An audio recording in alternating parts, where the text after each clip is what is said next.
dit que, dès sa petite enfance, Marie fut menée par ses parents à Jérusalem et présentée au temple pour y être élevée par les prêtres et les saintes femmes. Et l'Église fête le 21 novembre de chaque année, sous le nom des présentations de Notre-Dame, le souvenir de cet événement. Ce qui est bien certain, c'est que la petite Marie a vu une vie toute pleine du plus grand amour de Dieu et du plus grand amour de tous ceux qui l'entouraient. Car c'est tout un. On ne peut dire qu'on aime vraiment Dieu pour de bon si l'on n'aime pas tous les autres humains.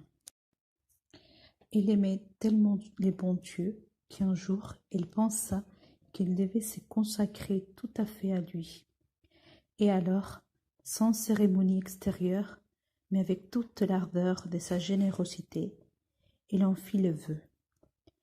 Elle devait avoir à ce moment-là déjà plus de 12 ans, car cet âge est celui qui rendait pour la jeune fille juive un vœu possible et valable. Mais sans doute était-elle trop humble, trop modeste, pour avoir jamais pensé pouvoir être la mère du Christ. Elle désirait seulement le servir de toutes ses forces par une vie toute pure et toute donnée.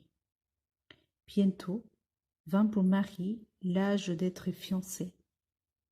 Une jeune fille juive ne s'est mariée d'ailleurs guère selon son choix, mais elle était mariée par ses parents selon leur désir à eux.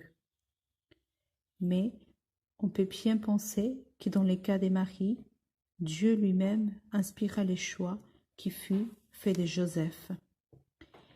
Il était aussi, nous dit l'évangile Saint Luc, descendant de la famille royale de David, mais un descendant pauvre comme Marie. Cet héritier royal était tout simplement un charpentier.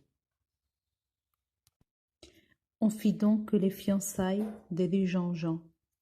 Mais Marie avait prévenu Joseph du vœu qu'il avait fait de rester consacré au Seigneur.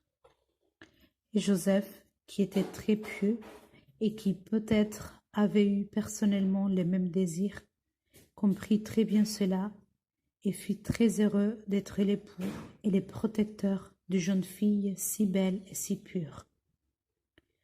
Ils se promirent l'un l'autre de mener ensemble une vie très sainte et de faire de toutes leurs heures de leur journée, ainsi que de tous leurs travaux, une prière et une offrande, pour obtenir la venue prochaine du Messie que tout le monde attendait.